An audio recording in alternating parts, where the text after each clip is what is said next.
Hello guys, कैसे हैं आप सब लोग। तो गाइस हम स्टार्ट करने वाले हैं अपना क्लास 6 का साइंस का नेक्स्ट चैप्टर, जो कि है विद्युत तथा परिपथ।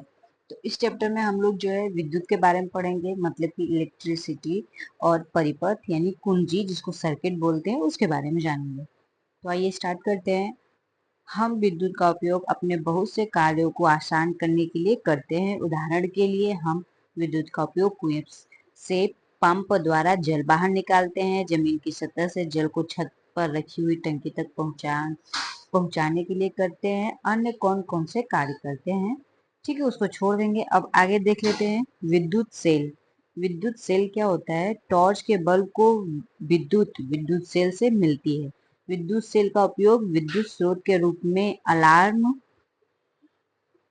घड़ी, कलाई घड़ी, रेडियो, कैमरा और अन्य उपयुक्तियों में किया जाता है। क्या आपने कभी विद्युत सेल को ध्यानपूर्वक देखा है? आपने देखा होगा कि इसके एक ओर धातु की टोपी तथा दूसरी ओर धातु की डिस्क होती है। क्या आपने विद्युत सेल के ऊपर एक धन तथा एक ऋण चिन्ह देखा है? विद्युत सेल में धातु की टोपी धनात्मक सिरा और धातु की डिस्क ऋणात्मक सिरा कहलाता है।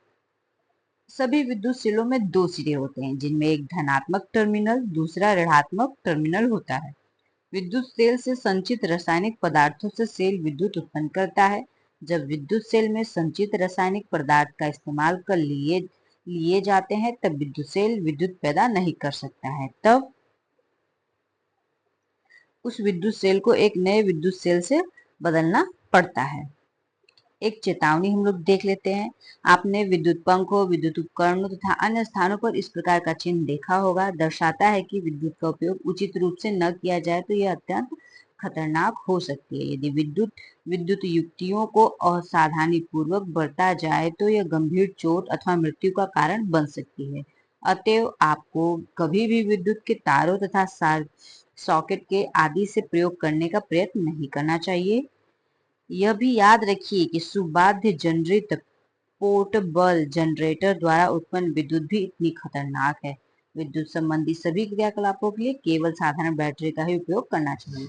मतलब जब भी प्रैक्टिकल करें तो हमेशा किसका उपयोग करें? साधारण बैटरी का उपयोग करें, क्योंकि इससे जो है खतरा रहता है। विद्युत जितना उपयोगी है उतना ही जो है खतरनाक होता है। विद्युत सेल में क्या करते हैं हम लोग? कुछ रासायनिक पदार्थ होता है जो कि विद्युत को अपने अंदर संचित कर लेता है और हम उसका यूज करते हैं विद्युत के रूप में। और धीरे धीरे जो विद्युत करना वो पैदा करना बंद कर देता है या कम कर देता है, तो हम उसको बदल के उसके जगह एक दूसरा नया विद्युत सेल का यूज करते हैं। टॉर्च के बल्ब में कांच का एक बाहरी आवरण धातु की सतह पर चिपका होता है। बल्ब के कांच के आवरण के अंदर क्या होता है?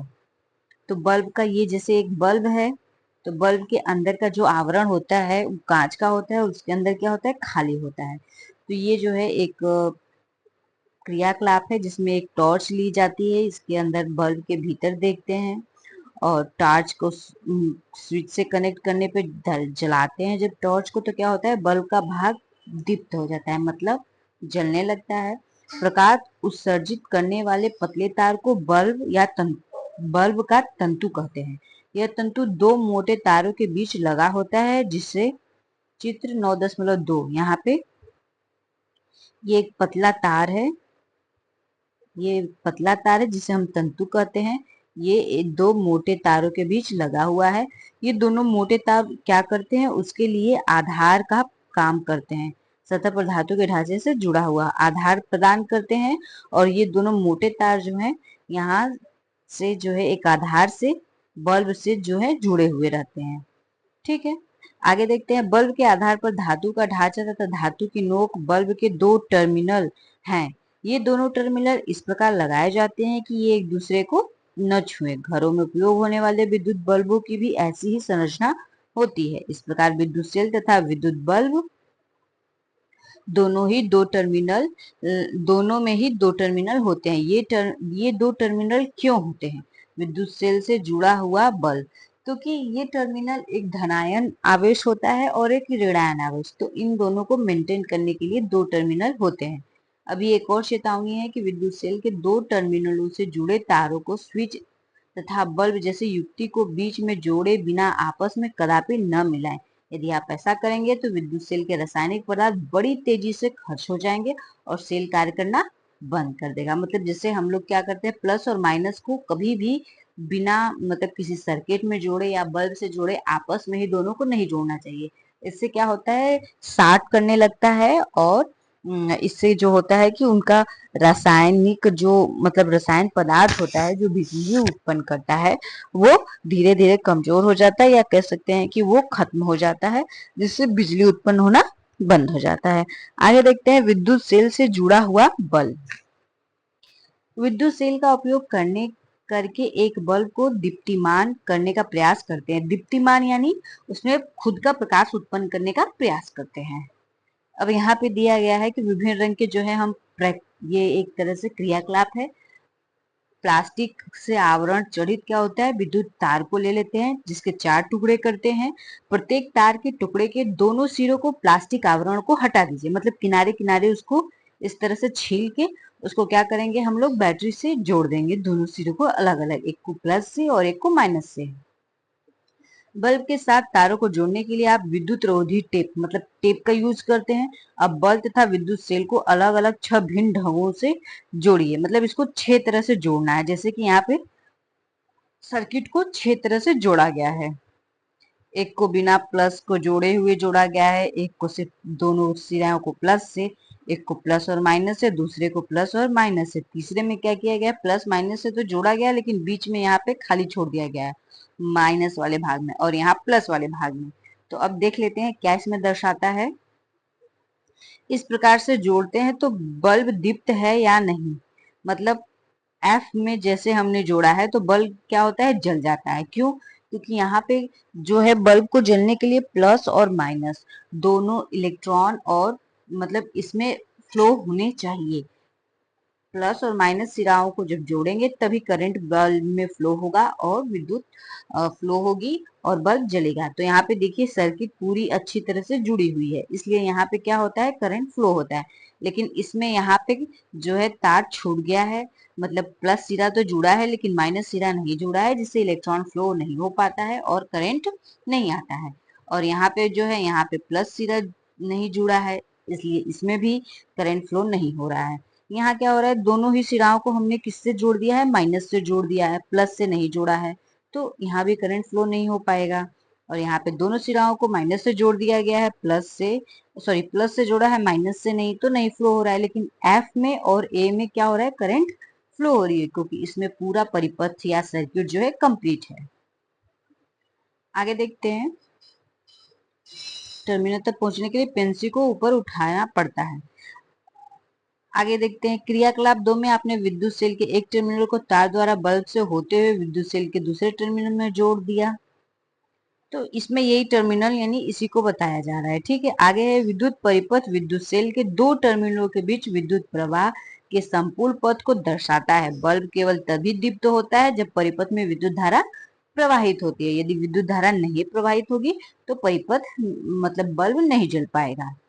किसी विद्युत परिपथ में दर्शाए गए अनुसार विद्युत धारा की दिशा विद्युत सेल के प्लस और ऋण टर्मिनल की ओर जाती है, मतलब पॉजिटिव से यहाँ से प्लस से माइनस की ओर जाती है। तो बल्ब के तंतु से होकर विद्युत धारा प्रवाहित होती है। यह बल्ब को दीप्तिमान करता है। कभी कभी विद्युत बल्ब विद्युत सेल से जुड़े होने पर भी दीप्त नहीं होता है। क्यों? क्योंकि बल्ब हो सकता है कि फ्यूज हो। आगे है, विद्युत बल्ब कई कारणों से फ्यूज हो सकता है। इसमें एक कारण है बल्ब के तंतु का खंडित हो जाना, मतलब बल्ब का जो तंतु है यानी ये जो बीच का भाग है ये क्या होता है, खंडित हो जाता है। कभी कभी बल्ब का तंतु खंडित होने के कारण विद्युत सेल के टर्मिनलों के बीच विद्युत धारा का परिपथ टूट जाए। ये जो सर्किट है इसका परिपथ क्या हो, यहाँ से तार जैसे खुला रह जाए तो तब भी नहीं होता है। इसीलिए फ्यूज बल्ब के तंतु से विद्युत धारा प्रवाहित न होने के कारण यह दीप्तिमान नहीं होता है। ये तो हो गया। अब आगे देखते हैं, अब हमें ज्ञात है कि विद्युत सेल का उपयोग कर बल्ब को दीप्तिमान कैसे किया जाता है। क्या आप अपने लिए एक टॉर्च बनाना पसंद करेंगे? एक टॉर्च, बल्ब तथा तार का एक टुकड़ा लीजिए। पहले की तरह तार के दोनों सिरों से प्लास्टिक आवरण को हटाइए। दर्शाए अनुसार, मतलब पहले उसको छील के साफ कर लेंगे और दोनों किनारों को इस तरह से जोड़ देंगे। और तार के दूसरे सिरे को रबर बैंड की सहायता से विद्युत सेल के ऋणात्मक टर्मिनल से जोड़िए। अब बल्ब के आधार की नोक अर्थात इसमें टर्मिनल को विद्युत सेल के धनात्मक टर्मिनल पर रखिए। क्या बल्ब दीप्तिमान होता है? अब बल्ब को विद्युत सेल के टर्मिनल से हटाइए। क्या अब बल्ब अभी भी प्रकाशित है? यह एक टार्च ऑन ऑफ करने के समान नहीं है। मतलब बल्ब जैसा हमने बना दिया इसके टर्मिनल को, इस तरह से रबर बैंड से इसको क्या है चिपका दिया, लेकिन ये टॉर्च की तरह हम इसको ऑन ऑफ नहीं कर पाते हैं। ठीक है। घर में तैयार की गई टॉर्च को ऑन ऑफ करने में विद्युत बल्ब को विद्युत सेल की नोक से स्पर्श कराते अथवा हटाते हैं। मतलब जब लाइट चाहिए तो उसको स्पर्श करवाएंगे और नहीं चाहिए तो उसको क्या करेंगे। जैसे कि यहाँ 9.9 में ये फिगर दिया हुआ है। इसमें क्या है कि सेल से हमने बल्ब यहाँ पे जोड़ दी है और यहाँ पे जो है कुंजी बना दी है, और ये आर पिन जो है बटन का काम करती है स्विच का। इसको जब इसके पास लाते हैं तो सर्किट में जो है करंट फ्लो होती है। जब दूर कर देते हैं तो परिपथ क्या होता है हमारा खंडित हो जाता है, टूट जाता है, तो इसमें करंट फ्लो नहीं हो पाती है। मतलब करंट फ्लो होने के लिए सबसे इम्पोर्टेंट है कि सर्किट जो है जुड़ा हुआ हो, तभी इसमें करंट फ्लो हो पाएगा। यहाँ पे जैसे कि दिया हुआ है। ये तो करंट फ्लो होने के बारे में हो गया कि किस तरह से हम जो है करंट फ्लो करवाते हैं, सर्किट कैसे कंप्लीट की जाती है। अब आगे है विद्युत चालक तथा विद्युत रोधक। हमने अपने सभी क्रियाकलापों में परिपथ को पूरा करने के लिए धातु के तार उपयोग किए थे। आगे है धातु के तार, इसीलिए परिपथ बनाने के लिए धातु के तारों के स्थान पर हम सूती धागे का उपयोग करते हैं। मान लीजिए कि परिपथ बनाने की धातु के तरह सूती धागों का उपयोग करते हैं। क्या आप सोचते हैं कि अवस्था में भी बल्ब दीप्तिमान होगा? विद्युत धारा के प्रवाह के लिए परिपथ में किस प्रकार के पदार्थों का उपयोग किया जा सकता है? आइए इसके बारे में पता करते हैं। क्रियाकलाप करते हैं। विद्युत स्विच ले लेते हैं, को अलग कीजिए। ऐसा करने से आपको के अनुसार दो स्वतंत्र तार के सिरे मिल जाएंगे। यहाँ से एक तार का सिरा ये और एक ये। तारों के सिरों को एक दूसरे के समीप लाइए ताकि एक दूसरे को स्पर्श कर सके। क्या क्या बल्ब जल जाता है? अगर आप इस व्यवस्था को पदार्थों के परीक्षण के लिए प्रयोग में ला सकते हैं कि ये विद्युत धारा प्रवाहित करती है अथवा नहीं। तो इस तरह से हम जब इन दोनों को जोड़ देते हैं तो इसमें क्या होता है, करंट फ्लो होता है। अब हम इसको चेक करेंगे कि पदार्थ किन किन पदार्थों से करंट फ्लो होता है। जिसमें लोहे की एक की चाबी को जोड़ते हैं तब भी क्या होता है, बल्ब जलता है, करंट फ्लो होता है। जांच करने के लिए विभिन्न प्रकार के जैसे चीजें लेते हैं, सिक्के लेते हैं, कॉर्क, रबड़, कांच, चाबियां, पिन। तो इसमें से क्या होता है, कुछ में करंट फ्लो होता है, कुछ में करंट फ्लो नहीं होता है। जैसे सिलाई मशीन की सुई में करंट फ्लो होता है, और पेंसिल की लीड में होता है, एल्युमिनियम की पत्ती में होता है, लेकिन लकड़ी के गट्टे में नहीं होता है। ठीक है, ये चीजें बताती हैं तो मतलब कि किस में करंट फ्लो होता है। तो जो मेटल के बने होते हैं उसमें करंट फ्लो होता है, जो नॉन मेटल के होते हैं उसमें करंट फ्लो नहीं होता है। आगे है अपने अंदर से विद्युत धारा का प्रवाह होने देते हैं। जो पदार्थ विद्युत धारा का प्रवाह होने देते हैं वे विद्युत चालक हैं। मतलब जिनमें विद्युत धारा का प्रवाह होता है उन्हें हम क्या कहते हैं, विद्युत चालक कहते हैं। विद्युत रोधक अपने अंदर से विद्युत धारा को प्रवाहित नहीं होने देते हैं। तो जिनके अंदर से विद्युत धारा प्रवाहित नहीं होती है उन्हें हम विद्युत रोधक कहते हैं। आइए देखते हैं आगे। ये भी जो एक क्रियाकलाप ही है उसी तरह का कि कौन विद्युत रोधक है कौन नहीं। यहाँ से हमको स्विच बनाना है। एक चेतावनी है जिसको पढ़ लेते हैं। आपका शरीर विद्युत का बहुत अच्छा चालक है, अतः विद्युत उपकरणों का उपयोग करते समय सावधानी रखिए। मतलब हमारा जो शरीर है इसमें बहुत ज्यादा करंट फ्लो होता है, तो इस चीज का हमें हमेशा ध्यान देना चाहिए कि जब भी हम विद्युत का कार्य कर रहे हो तो काफी सावधानी पूर्वक करें। तो ये चैप्टर कंप्लीट होता है। मेन इस चैप्टर में हमने कौन कौन सी पॉइंट पढ़ी इसको एक बार जान लेते हैं। तो हमने पढ़ा कि विद्युत क्या है, विद्युत क्या है, और विद्युत सेल के बारे में पढ़ा।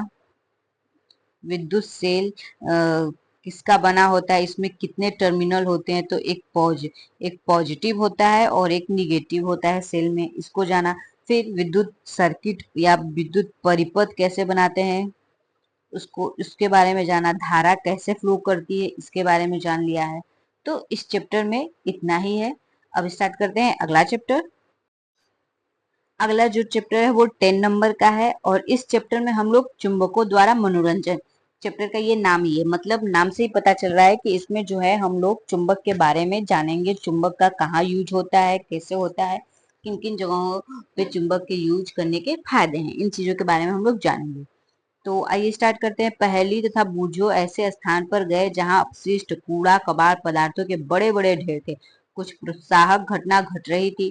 कूड़े के ढेर की ओर एक क्रेन जा रही थी। क्रेन ने इस ढेर की ओर एक गुटके को नीचे किया, फिर वह गुटका ऊपर उठने लगा। अनुमान कीजिए कि क्या हुआ। बेकार पुराने लोहे के बहुत से टुकड़े गुटके के साथ चिपककर क्रेन के साथ जाने लगे।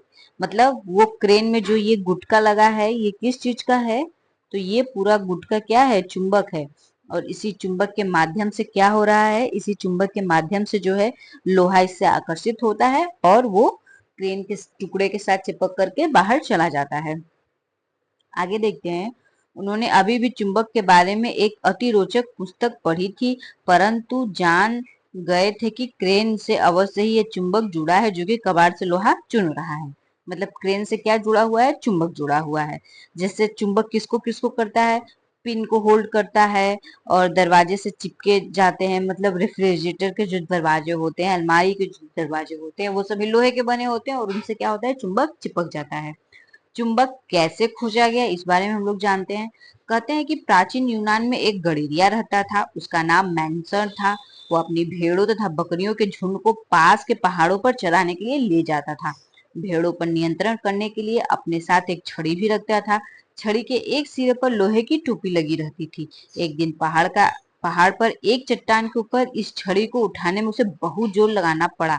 तो वो आश्चर्यचकित हुआ। मतलब जो छड़ी है वो उठ नहीं रही थी। तो चट्टान छड़ी को अपनी ओर क्या कर रही थी? आकर्षित कर रही थी। आकर्षित करती हुई प्रतीत होती, जैसा कि यहाँ फिगर में आप देख सकते हैं। यह चट्टान एक प्राकृतिक चुंबक थी। इसने गडरिये की छड़ी की लोहे की टोपी को अपने ओर आकर्षित कर लिया और कहा जाता है कि इस प्रकार प्राकृतिक चुंबक की क्या हुई? खोज हुई। उस गडेरिये के नाम पर ही उस पत्थर का नाम क्या रख दिया गया? मैग्नेटाइट नाम दिया गया। मैग्नेटाइट में लोहा होता है। कुछ लोगों का विश्वास है कि मैग्नेटाइट मग्नेशिया नामक स्थान पर सबसे पहले पाया गया था।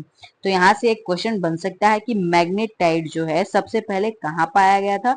तो मैग्नेटाइट मैग्नेशिया नामक स्थान पर सबसे पहले पाया गया था। जिन पदार्थों में लोहे को आकर्षित करने का गुण पाया जाता है वो चुंबक कहलाते हैं। क्या कहलाते हैं? वो चुंबक कहलाते हैं। लोग अब तक जान चुके थे कि कुछ चट्टानों में लोहे के टुकड़े को आकर्षित करने का गुण होता है। उन्होंने यह भी पाया कि चट्टानों के इन छोटे छोटे टुकड़ों में कुछ विशेष गुण होते हैं। प्राकृतिक रूप से मिलने वाले इन पदार्थों को उन्होंने चुंबक कहा। तत्पश्चात लोहे के टुकड़े से चुंबक बनाने की विधि का आविष्कार हो गया। मतलब लोहे के जो टुकड़े हैं उनसे फिर धीरे धीरे चुंबक कैसे बनेगा, इस विधि का क्या हो गया? आविष्कार हो गया। और इन्हें कृत्रिम चुंबक कहते हैं। मतलब प्राकृतिक चुंबक वो होते हैं जिनमें अपने आप ही आकर्षण करने का गुण होता है लोगों को। लेकिन कृत्रिम चुंबक क्या होते हैं? उसमें कुछ जो है चुंबक और अन्य चीजों में परिवर्तन करके उन्हें चुंबक के जैसा व्यवहार करने के लिए बनाया जाता है। तो इस तरह के चुंबक को कृत्रिम चुंबक कहते हैं। आजकल विभिन्न आकृतियों के कृत्रिम चुंबक बनाए जाते हैं। उदाहरण के लिए छड़ चुंबक, नाल चुंबक, बेलनाकार, गोलान चुंबक, ऐसे कुछ चुंबक दर्शाए गए हैं। मतलब कितने तरह के चुंबक बनते हैं, ये चीजें क्या हो गई है? दर्शाई गई हैं। जैसे यहाँ पे एक क्रियाकलाप है कि प्लास्टिक का एक प्याला ले लेते हैं और उसमें क्या करते हैं? चुंबक को यहाँ पे डाल देते हैं। यहाँ पे चुंबक ये रखा हुआ है और ये कागज है। फिर क्या करते हैं? इसको धीरे से ढक लेते हैं और यहाँ पे स्टैंड में इसको फिट करके नीचे से जो है एक सुई के साथ धागे को लगा करके इसके बीच में रख देते हैं। तो हम देखते हैं कि बिना किसी सहारे के ये सुई क्या करती है? हवा में ही तैरने लगती है। तो इससे क्या पता चलता है कि चुंबक जो है इसको अपनी तरफ क्या कर रहा है? आकर्षित कर रहा है। ये क्रियाकलाप हवा में रहने से जो है थोड़ा सा हवा के कारण बाधित हो सकता है। तो इसको हवा जहां ना रहे या जहां हिलने की संभावना ना हो वहां पे करना है। आगे है चुंबकीय तथा अचुंबकीय पदार्थ। अब हम पढ़ेंगे कि कौन से पदार्थ चुंबकीय होते हैं और कौन से पदार्थ अचुंबकीय होते हैं। मैक्सन की भांति भ्रमण करेंगे। अच्छा, मैक्सन की भांति अब हम लोग चीजों को घूम घूम के भ्रमण करेंगे। उसके लिए क्या करेंगे? जैसे मैक्सन ने अपने छड़ी में लोहे लगाए थे तो हम उसके लोहे की जगह क्या लगाएंगे? केवल चुंबक लगाएंगे, लोहे की स्थिति को बदल देंगे। जहां लोहा था वहां अब हम चुंबक लगाएंगे और ले करके उसको चारों तरफ घूमेंगे और चेक करेंगे कि कौन कौन चुंबक से जो है चिपकता है और कौन नहीं चिपकता है। किसी की हॉकी स्टिक, भ्रमर, छड़ी या क्रिकेट के विकेट के साथ एक छोटे से चुंबक को टेप या गेंद से चिपका देते हैं और लेकर के मैनसन भ्रमण पर निकलते हैं। हम देखते हैं कि यहाँ आसपास घुमाने में कुछ चीजें जो होती हैं इससे चिपकती हैं और कुछ नहीं चिपकती हैं। तो इससे जो वस्तुएं चिपकेंगी उन्हें हम चुंबकीय पदार्थ बोलेंगे। जो पदार्थ चुंबक की ओर आकर्षित होते हैं उन्हें क्या बोलते हैं? चुंबकीय पदार्थ। जैसे कि लोहा, निकिल, कोबाल्ट। और वे पदार्थ जो कि अचुंबकीय पदार्थ हैं वो कौन से कहे जाएंगे? जो चुंबक की ओर आकर्षित नहीं होते हैं। तो ये तो हो गया हमारा चुंबकीय और अनुचुंबकीय। आगे देख लेते हैं। किसी चुंबक को रेत अथवा मिट्टी, अच्छा, किसी चुंबक को हम लोग क्या करेंगे? रेत और मिट्टी के ढेर में डाल देंगे, उसमें 2 3 4 बार रगड़ेंगे और फिर उसको जब बाहर निकालेंगे तो कुछ कण उसमें चिपके हुए रहेंगे। तो उन कणों के चिपके होने से हम ये कहेंगे कि वो कण क्या है? वो कण लोहे के हो सकते हैं। फिर इसी तरह हम लोग इस क्रियाकलाप को कई बार करेंगे और इस तरह से हमें जो है इसमें लोहे के छोटे छोटे कण चिपके हुए नजर आते हैं। अब चुंबक के ध्रुवों के बारे में पता लगाने के लिए हम लोग क्या करेंगे? चुंबक को जो है कई बार हम लोग उसी लोहे के बुरादे में रगड़ते हैं और बार बार उसको बाहर निकालते हैं, डालते हैं, रगड़ते हैं और निकालते हैं। तो इस तरह से करने के बाद हम देखेंगे कि चुंबक लोहे के कण जो हैं हर जगह तो मौजूद हैं लेकिन किनारे पे जो है ज्यादा मौजूद है।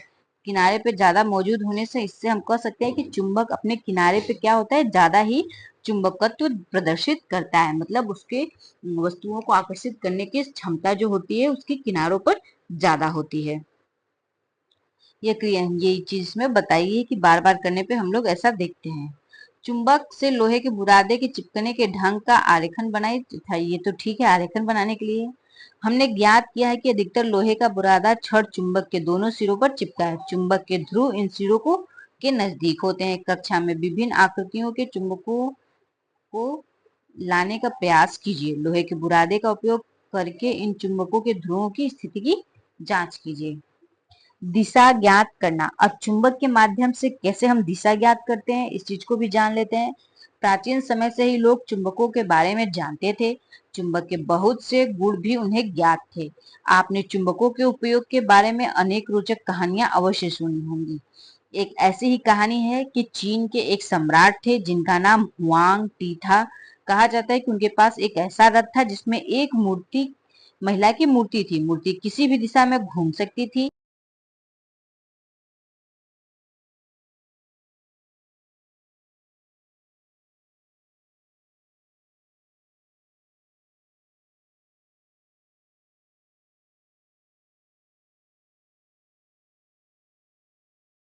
मूर्ति ऐसी स्थिति में आकर रुकती थी कि इसकी फैली हुई भुजा सदैव दक्षिण की ओर संकेत करती थी। मतलब कि मूर्ति की जो, ये हम देखते हैं फिगर कहाँ गया, हाँ, मूर्ति की ये जो भुजा थी ये हमेशा किस ओर इशारा करती थी? हमेशा दक्षिण की तरफ इशारा करती थी। तो सम्राट जब भी इस रथ से किसी भी नए स्थान पर जाता था मूर्ति की फैली हुई भुजा को देखकर दिशा का ज्ञान कर लेता था।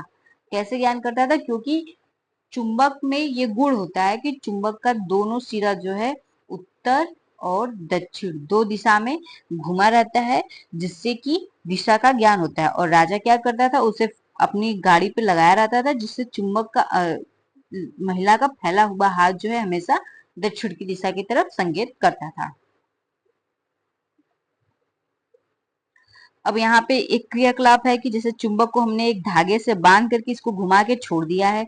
किसी भी हम दिशा में इसको घुमा के छोड़ेंगे ये हमेशा उत्तर और दक्षिण की तरफ, इसके जो दोनों ध्रुव हैं उत्तर और दक्षिण की ही तरफ घूमेंगे।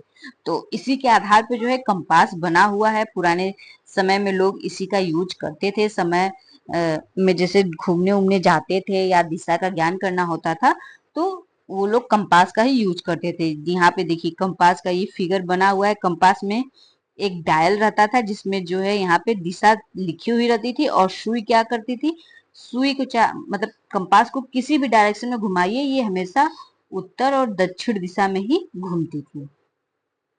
अब है अपना चुंबक स्वयं बनाइए। अब हम खुद का चुंबक कैसे बना सकते हैं इसको देख लेते हैं। चुंबक बनाने की अनेक विधियां हैं।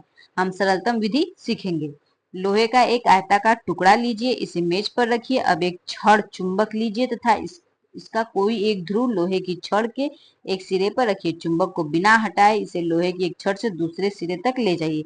चुंबक को उठाइए तथा उसी ध्रुव को लोहे के टुकड़े के प्रारंभ सिरे पर वापस ले आइए। मतलब कि क्या करना है, हमको इस तरह से बार बार चुंबक के ऊपर इसको घुमाना है। तो ऐसे क्या होगा, घुमाने के करीब ये 30-40 बार जब हम लोग कर लेते हैं और करके हटाते हैं तो ये चुंबक, ये जो लोहे की छड़ है वो कैसा व्यवहार करने लगती है, वो चुंबक की भांति व्यवहार करने लगती है। तो इस तरह से हम अपना जो है कृत्रिम चुंबक बना सकते हैं। या फिर क्या है, एक प्याली ले लेते हैं, इसमें छड़ को, एक सुई को जो है चुंबक के ऊपर रख के कई बार रगड़ते हैं और इससे कॉक में डाल के छोड़ देते हैं। तो क्या होता है, इससे चुंबक हमेशा, अब चूंकि सुई जो है नीडिल वो कैसे व्यवहार करने लगी है, वो चुंबक की भांति व्यवहार करने लगी है। तो उसका एक सिरा नॉर्थ में और एक सिरा जो है साउथ में घूम जाता है। चुंबक के बीच आकर्षण तथा प्रतिकर्षण।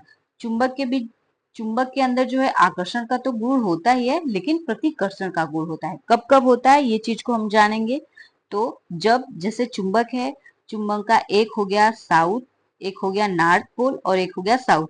तो नॉर्थ से नॉर्थ और साउथ से साउथ जब मतलब अपोजिट एक दूसरे के रहेंगे तो आकर्षण करेंगे, और अगर एक दूसरे के बराबर रहेंगे, सेम दिशा में रहेंगे तो प्रतिकर्षण करेंगे। यही चीज इसमें बताई है। जैसे कि यहाँ पे हम इसको देख लेते हैं कि ये हमारा एक चुंबक हो गया। इस तरह से दो चुंबक हैं, एक नॉर्थ पोल है, एक साउथ पोल है। एक नॉर्थ पोल है, एक साउथ पोल है। अब इसका हम नाम भी दे देते हैं। इसको ए सिरा मान लेते हैं, इसको बी सिरा, इसको सी सिरा और इसको डी सिरा। तो क्या होगा, जब ए सिरा डी सिरे से मिलेगा तो इन लोगों के बीच क्या, एक मिनट, ए सिरा जो है डी सिरे से मिलेगा तो इन लोगों के बीच आकर्षण होगा, आकर्षण होगा। बी सिरा जो है सी सिरे से मिलेगा तब भी आकर्षण होगा, लेकिन जब ए सिरा जो है सी से मिलेगा तो प्रतिकर्षण होगा, प्रतिकर्षण होगा। या फिर बी सिरा जो है डी सिरे से मिलेगा तब भी प्रतिकर्षण होगा, क्योंकि ये सेम सेम पोल है तो इन दोनों के बीच क्या हो जाएगा, प्रतिकर्षण हो जाएगा। कुछ सावधानियां बरतनी होती हैं मतलब चुंबक के साथ, क्योंकि चुंबक जो है अपना चुंबकत्व खो देता है। कब खो देता है, जब चुंबक को गर्म करेंगे या हथौड़े से पीटेंगे या काफी ऊंचाई से उसको गिराएंगे। चुंबक को रखने के लिए उसको सही ढंग से रखना चाहिए। यहाँ पे जैसे कि चुंबक को रखने के लिए बताया गया है कि उनको सिरों को एक पतले लोहे से जोड़ के रख देना चाहिए, जिससे कि उनका चुंबकत्व का गुण जो है बराबर बना रहे, खराब ना हो। और चुंबक को जो है, अपने चुंबक को cassette, mobile, television, music system, CD और कंप्यूटर से दूर रखना चाहिए, क्योंकि हो सकता है इन सब के संपर्क में आने से धीरे धीरे चुंबक का चुंबकत्व वाला गुण खत्म हो जाए। तो हमारा ये भी चैप्टर जो है कंप्लीट हो चुका है। हमने इन चैप्टर में क्या क्या मेन पॉइंट पढ़े हैं, तो हमने चुंबक के बारे में पढ़ा, चुंबक क्या है, हम कृत्रिम चुंबक कैसे बना सकते हैं, कृत्रिम चुंबक, चुंबक का उपयोग कहाँ कहाँ हुआ है ये भी है इसमें इम्पोर्टेंट। हमने पढ़ा कि चुंबक का कहाँ यूज होता है, चुंबक के माध्यम से कंपास बनाया था, कैसे यूज होता है, चुंबक के गुण क्या होते हैं, चुंबक के रख रखाव के बारे में पढ़ा। तो ये चैप्टर भी खत्म होता है। हम स्टार्ट करते हैं नेक्स्ट चैप्टर। नेक्स्ट चैप्टर है हमारे चारों ओर वायु, मतलब इसमें हम पढ़ेंगे वायु के बारे में जो कि हमारे आसपास है। ये क्लास 6 का साइंस का लास्ट का चैप्टर है। आपको इसकी पीडीएफ जो है टेलीग्राम पे मिल जाएगी सारे चैप्टर्स की, तो आप वहां से जाकर के इसको डाउनलोड कर सकते हैं। तो आइए स्टार्ट करते हैं। अध्याय 6 में हमने सीखा है कि सभी जीवों को वायु की आवश्यकता होती है, लेकिन क्या आपने कभी वायु को देखा है? आपने कभी नहीं देखा होगा, लेकिन निश्चित ही वायु की उपस्थिति कई तरीकों से अनुभव की होगी। इसे आप तब अनुभव करते हैं जब पेड़ों की पत्तियां खड़खड़ाती हैं या कपड़े सुखाने वाले तार पर लटकते कपड़े धीरे धीरे हिलते हैं। पंखे के चालू होने पर खुली पुस्तक के पृष्ठ आवाज करने लगते हैं। वायु के बहने के कारण ही आपकी पतंग का उड़ना संभव होता है। ठीक है, ये तो हो गया कि वायु से को हम लोग किस तरह से पहचानते हैं। ठीक, तो यहाँ पे देख सकते हैं जब हवा चलती है तो ये फिरंगी जो होती है इस तरह से अपना घूमने लगती है। अगर वायु नहीं चलती है तो ये फिरंगी क्या रहती है, एक तरह से स्थिर रहती है। यहाँ पे ये वात सूचक, मतलब इससे हम लोग हवा की दिशा का ज्ञान करते हैं कि हवा किस दिशा में है। अगर हवा जो है पूर्व से पश्चिम होगी तो ये इसकी दिशा घूम जाएगी इस तरह से। तो इससे क्या होता है, वायु की चाल किस दिशा से है ये हमें पता चलता है। अब है, क्या वायु हमारे चारों ओर हर जगह उपस्थित होती है? इसके लिए हम लोग क्या करेंगे, कांच की एक खुली हुई बोतल ले लेते हैं। उसमें जो है कुछ उसके अंदर रहता नहीं है, वो बिल्कुल खाली होती है। फिर उसको क्या करेंगे, उल्टा कर लेते हैं और उल्टा करने के बाद बोतल के मुंह को जो है पानी से भरी हुई बाल्टी में डाल देते हैं। डालने के बाद देखेंगे कि पानी जो है यहाँ पे देख सकते हैं पानी जो है इस बोतल के अंदर नहीं जा रहा है। लेकिन जब हम इस बोतल को तिरछा करते हैं तो धीरे धीरे क्या होता है, पानी से बुलबुले बाहर निकलने लगते हैं और पानी बोतल के अंदर धीरे धीरे अंदर जाने लगता है। इससे ये साबित होता है कि बोतल के अंदर कुछ था, बोतल खाली नहीं थी। और वो बोतल के अंदर क्या था, तो वो वायु उपस्थित थी, जो कि तिरछी करने पर बुलबुले के रूप में बाहर आने लगती है। वायु चूंकि दिखती नहीं है लेकिन बुलबुले के आधार पे हम उसको महसूस करते हैं। वायु का कोई रंग नहीं होता है, ना ही कोई आकार होता है, यह पारदर्शी होती है। हमारी पृथ्वी वायु की एक पतली परत से घिरी हुई है। इस परत का विस्तार पृथ्वी की सतह से कई किलोमीटर ऊपर तक है।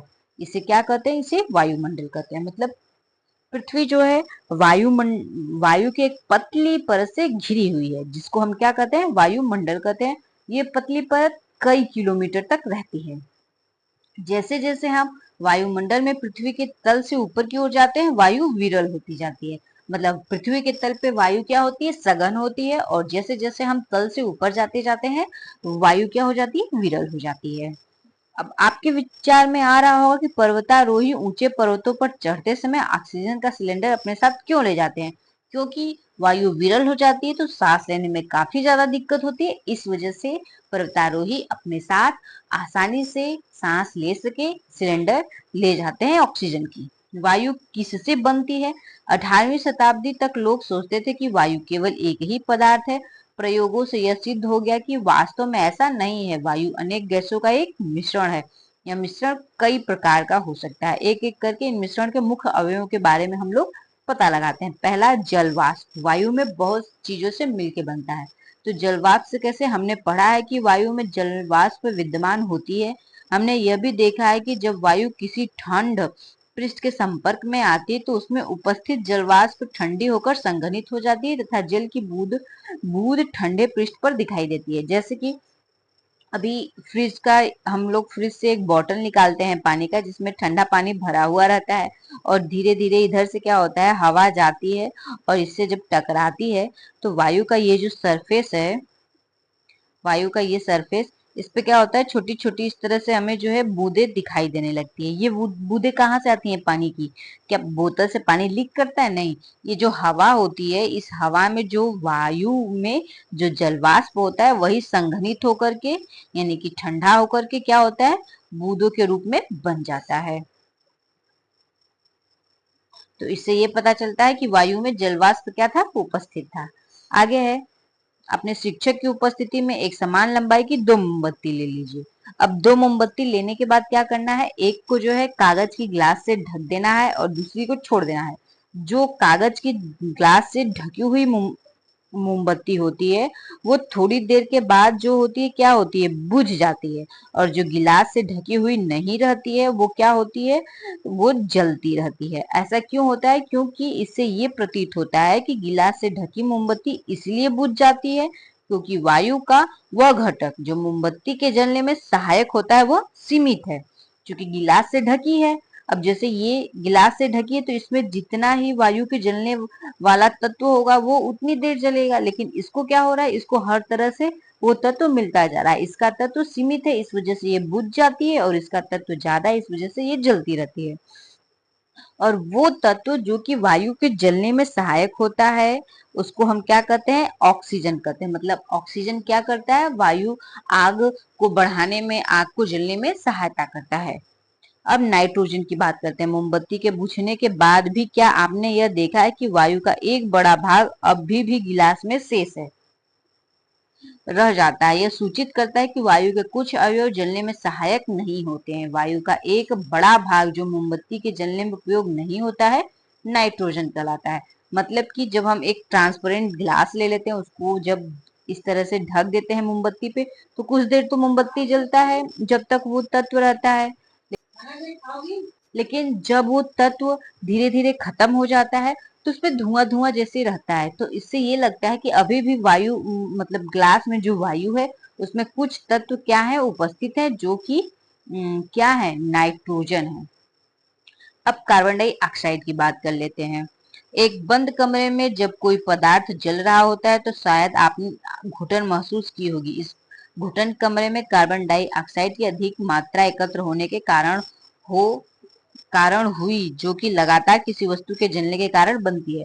मतलब अगर हम रूम बंद कर लेते हैं, इसमें कोई पदार्थ को जलाते हैं, तो थोड़ी देर बाद धुआं भरने के बाद घुटन जैसा महसूस होता है। वो घुटन जैसा क्यों महसूस होता है? क्योंकि कार्बन डाइऑक्साइड की मात्रा बढ़ने लगती है और ऑक्सीजन की मात्रा घटने लगती है, तो जिसके कारण जो होता है घुटन जैसा महसूस होता है। हमारे चारों ओर की वायु एक छोटा अवयव कार्बन डाइऑक्साइड का होता है। यह सलाह दी जाती है कि फसलों के अवशेष व सूखे पत्तियों को नहीं जलाना चाहिए, क्योंकि इससे क्या होता है, वायु प्रदूषण होता है। धुआं, धूल और धुआं, ईंधन तथा पदार्थों के जलने से धुआं भी उत्पन्न होता है। धुएं में कुछ गैसें एवं सूक्ष्म धूल के कण होते हैं जो प्रायः क्या होते हैं, हानिकारक होते हैं। इस कारण आप कारखानों में लंबी चिमनियां देखते हैं। ये चिमनियां हानिकारक धुएं तथा गैसों को हमारी नाक से तो दूर ले जाती हैं, लेकिन आकाश में उड़ते हुए पंछियों से बिल्कुल नजदीक ले जाती हैं। वायु में धूल के कण सदैव उपस्थित होते हैं। जो चिमनियां बनी है उनसे क्या होता है, काफी लंबी होती हैं, तो उनका जो काला और हानिकारक धुआं होता है वो हम तक तो नहीं पहुंचता है, लेकिन पक्षियों को काफी ज्यादा हानि पहुंचाता है। उसी तरह वायु में हमेशा धूल भरी रहती है। अब कैसे धूल भरी रहती है इसको चेक करेंगे तो क्या करेंगे, एक अंधेरे कमरे में जाएंगे, वहां से कोई एक छेद या खिड़की दरवाजे से जब सूर्य की रोशनी आ रही होगी, तो उस पतली झिल्ली से रोशनी में हम क्या देखते हैं कि जो रोशनी आती है उसमें बहुत छोटे छोटे, जैसे यहाँ पे देख सकते हैं इस लाइन में क्या होता है कि बहुत छोटे छोटे हमको कण दिखाई देते हैं, महीन महीन छोटे छोटे कण। तो इससे ये पता चलता है कि वायु में हमेशा क्या होता है, धूल भरा होता है।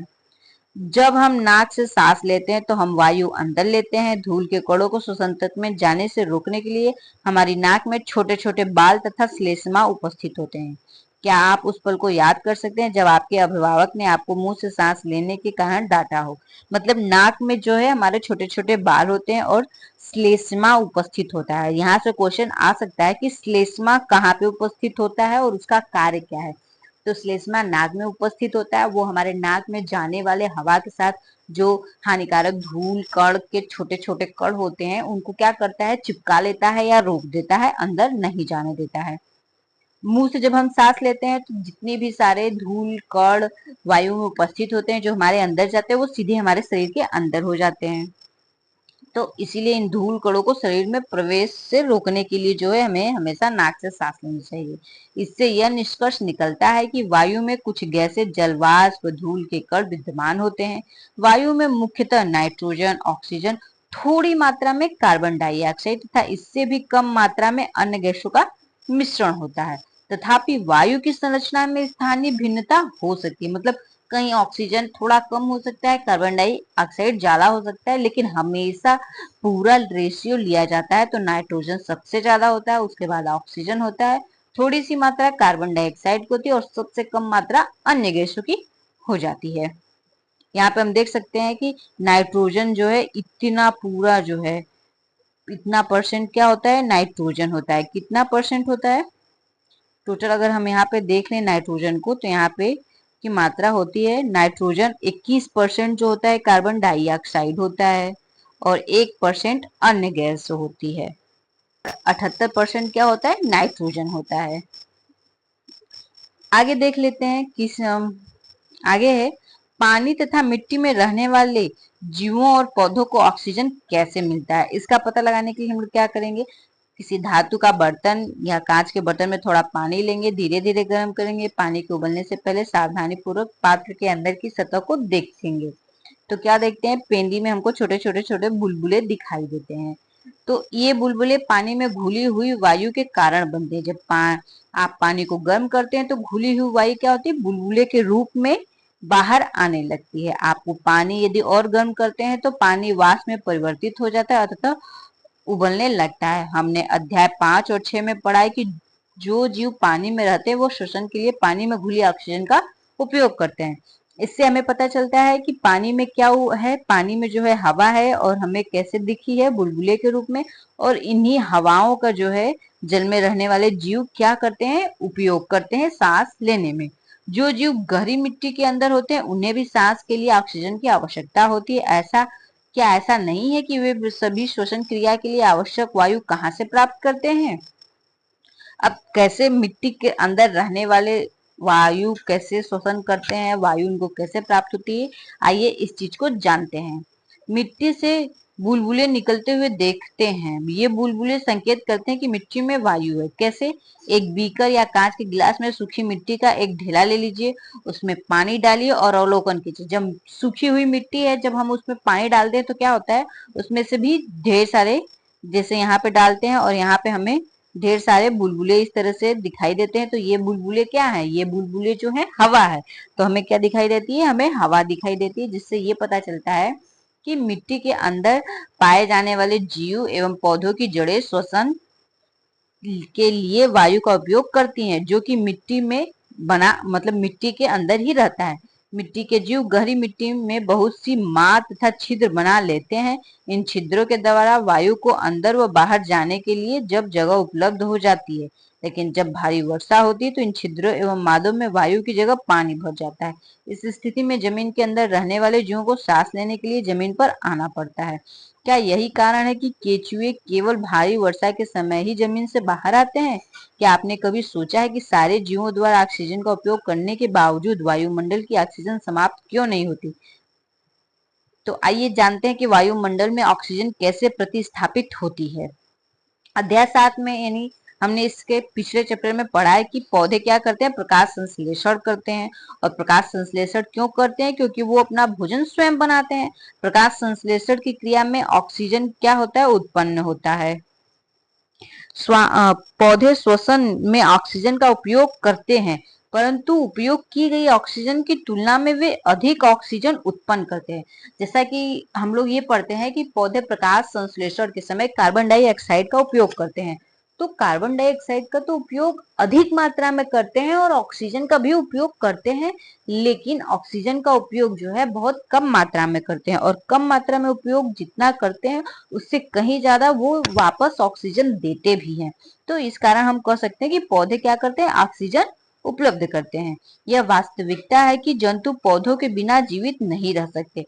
पौधे एवं जंतुओं के द्वारा श्वास तथा पौधे के द्वारा प्रकाश संश्लेषण से बना रहता है। इससे स्पष्ट होता है कि पौधे तथा जंतु एक दूसरे पर निर्भर हैं। कौन एक दूसरे पर निर्भर है, तो पौधे और जंतु एक दूसरे पर निर्भर हैं। हम यह अनुभव कर सकते हैं कि पृथ्वी पर जीवन के लिए वायु अत्यंत महत्वपूर्ण है। आपने पवन चक्की के बारे में सुना है, तो आइए देखते हैं पवन चक्की क्या है। वायु पवन चक्की को घुमाती है।